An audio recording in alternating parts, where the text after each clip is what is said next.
उत्तमम परम दयाल श्री ठाकुर भक्तजनों के साथ आत्म प्रतिष्ठा और इष्ट प्रतिष्ठा के बारे में बताते हुए कहते हैं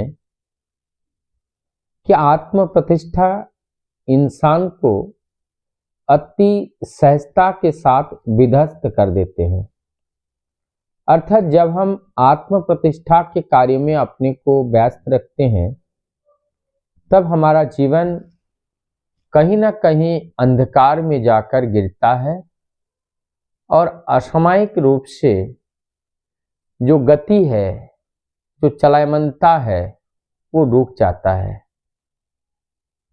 लेकिन जो इष्ट के पथ पर चलता है, इष्ट प्रतिष्ठा में, वो कम विध्वस्त होते हैं। यहाँ पर जो बात आई है आत्म प्रतिष्ठा, आत्म प्रतिष्ठा बहुत बार इस शब्द का उल्लेख हुआ है। गाड़ी है, बाड़ी है, भौतिक ऐश्वर्य के बारे में। और निरंतर जब कहीं किसी से बात करें तो उसी भौतिक ऐश्वर्य को बताकर, दिखाकर हम उनसे बात करते हैं। तो एक प्रकार के भौतिकवादी एवं वो जो कार्य है निरंतर उसी को इंगित करते हुए आत्मतुष्टि, आत्मपुष्टि में अपने जीवन यापन करते हैं। लेकिन जो इष्ट प्रतिष्ठा वाले व्यक्ति हैं वो अपने आप को निष्कपट भाव से रखते हैं। अर्थात हम जो इष्ट प्रतिष्ठा वाले व्यक्ति हैं जब हम देखते हैं तो उनके अंदर जो दीनता है, जो प्रेम है, प्रीति है, अनुराग है, वो सब अलग देखने को मिलता है। स्वाभाविक सी एक बात है, हमारे घर में अगर कोई बाहर से आते हैं और आकर के वो जो हमसे पानी मांगते हैं या अनजान हैं तो बैठना चाहते हैं या कोई बात करना चाहते हैं, उसके अंदर उनका एक शालीनता झलकता है। उनकी बोलने की एक शैली अलग होती है। तो इस बोली में ही उनकी विनम्रता स्पष्ट रूप से दिखाई पड़ता है। और ये जो उनकी शालीनता कहिए, विनम्रता कहिए, इसके वजह से उनके प्रति जिस व्यक्ति ने इस व्यवहार को पाया, मुग्ध होकर वो आकर्षित हो जाते हैं। जैसे हम किसी के घर जाते हैं और जाकर के वो लोग गरीब हैं, उनके घर में बैठने में हमें कोई अभिमान नहीं है। निरअभिमान होकर, निष्कपट होकर, एक सरलता के साथ अपने भाई बंधु की तरह जब हम उनसे व्यवहार करते हैं तो एक आत्मीयता उत्पन्न होता है और सहजता से वो अपने सारी बातें हमारे सामने रख देते हैं। और हमारी इस आचरण से मुग्ध होकर वो हमारे अंदर उस ईश्वरीय या दैवीय गुण को का जो आनंद है वो उपभोग करते हैं। और हमें आकर्षित होकर मैं जिसको फॉलो करता हूं फिर वो व्यक्ति वहां तक पहुंचता है।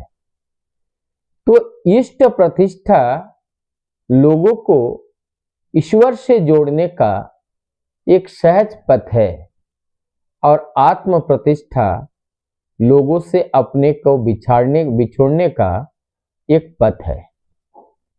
तो यहां एक है जोड़ना और एक है घटाना। जैसे जैसे हम आत्म प्रतिष्ठा के लालच में पड़ जाते हैं, वैसे वैसे हमारी जीवन में घटोती आती है, कम हो जाता है।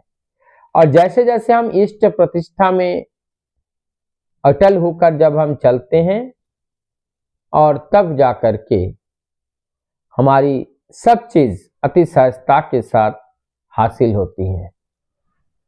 तो हमें अधिकांश जो व्यक्ति हैं, चाहे वो भौतिक जगत की कितना शिक्षा को अर्जन क्यों ना किया हो, जो वास्तव में इस जगत को नहीं समझा, अपने को नहीं समझा कि हमारा इस देह क्या नित्य है, कब तक रहेगा, कभी ये देह जाएगा नहीं।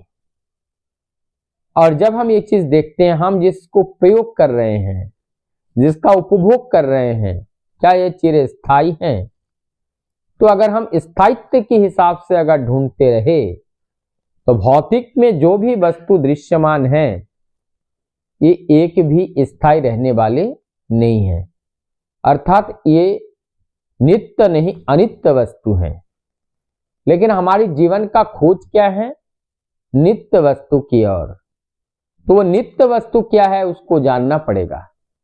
नित्य वस्तु को जानने के लिए जीवन में एक आदर्श की जरूरत होती है, और वो आदर्श सद्गुरु के रूप में, जिनके पास सभी प्रकार के समस्या का समाधान हो, दुनिया का कोई भी समस्या हो उनका समाधान हो जाना, और उन्हीं के संग करने से हमें इस परम सत्य का अनुसंधान मिल जाना, यहीं पर हमारी जीवन की सार्थकता है।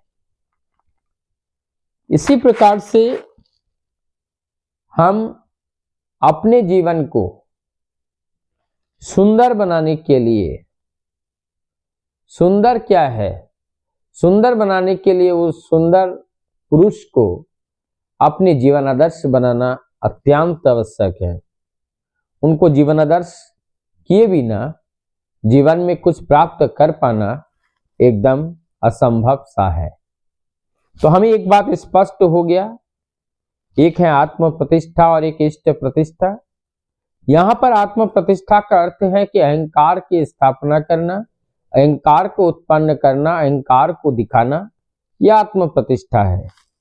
और इष्ट प्रतिष्ठा का मतलब अहंकार को चूर चूर कर देना, अहंकार रहित हो जाना और अपने जीवन को सेवा कार्य में लगाना, यह इष्ट प्रतिष्ठा का लक्षण है।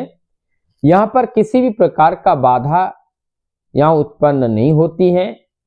निरंतर हमारा ये जीवन परम पुरुष के उस कार्य में एक कदम आगे बढ़ाते हुए, जीवन में उत्साहवर्धन करते हुए, इस परम गति के साथ कंधा में कंधा मिला